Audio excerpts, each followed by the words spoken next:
Comedian and Bernie Sanders' doppelganger Larry David said his counterpart in the U.S. Senate should drop out of the 2020 presidential race, telling a New York Times columnist over the weekend that everybody should support former Vice President Joe Biden's campaign. The Seinfeld creator and Saturday Night Live Sanders lookalike poked at a few political issues during a lengthy quarantine discussion with Times columnist Maureen Dowd.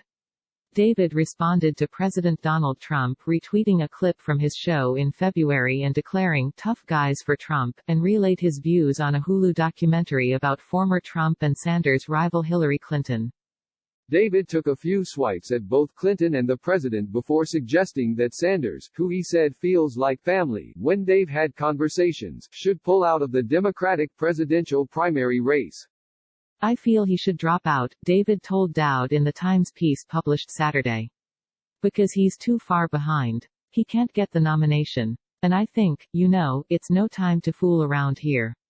Everybody's got to support Biden." Sanders currently trails behind Biden in the Democratic presidential primary with 914 pledged delegates versus Biden's 1,217. A total of 1,991 delegates are needed in order to secure the nomination at the August Democratic National Convention in Milwaukee, which was recently delayed by 1 month over coronavirus concerns. The state Democratic primary elections have been put on hold amid the COVID-19 pandemic. David and Sanders, who are both Brooklyn natives and from Jewish families, learned on a 2017 PBS program that they were actually distant relatives.